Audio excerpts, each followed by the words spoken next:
Are coping strategies essential for a healthy recovery and return to work?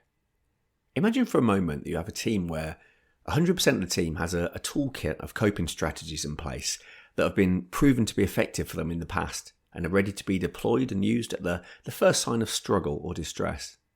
Now compare that to a different team where hardly anybody has a self-help toolkit or a set of coping strategies they can count on when times get tough. Which of those two teams do you think is likely to have the better absenteeism rates, be happier, and more productive across their working lives?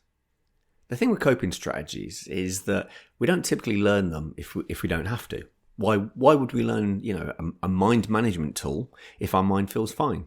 It'd be kind of like learning to, reading books on weight loss if we'd been slim our whole life. There'd just be no need. It's usually only when adversity strikes that the need for coping strategies becomes apparent. Now, speaking from my own perspective, I'd only heard in passing of most of the more common coping strategies like mindfulness, meditation, or CBT, which stands for cognitive behavioural therapy. I'd only heard of them in passing before I experienced my own struggles. I guess I was blissfully ignorant as I had no need of them and therefore no interest. But when struggle did hit, it was almost like I was, out at sea without a raft or a life jacket or even an old piece of wood to cling on to. To say I felt helpless is an understatement.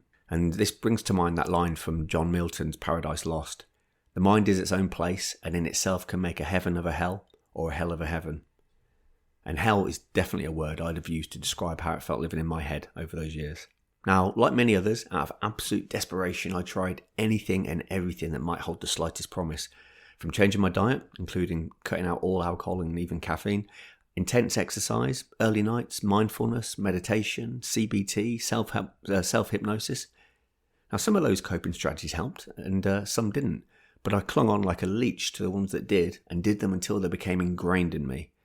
And once they'd helped me out of my hole, I'd learnt to use them almost like a thermostat, switching them on and off to compensate every time my inner conditions became unfavourable. If only I'd known how to use these coping strategies 15 years sooner, I could have prevented maybe at least more effectively managed the bumps that were waiting for me in the road. Times of struggle often force us to learn new skills and new ways of thinking in order to make repeats less painful. So maybe we can apply this thinking to periods of mental health related absence and see that time offers an opportunity for team members to not only learn strategies to manage their current predicament, but also fortify themselves for the future should they end up back there again. After all, why return to work the same as before when they could return with a fresh toolkit of coping strategies that are proven to work for them? Some in the form of daily maintenance habits. Again, for me, it's those daily maintenance things are meditation and exercise, as well as those we turn to manage one-off issues that arise.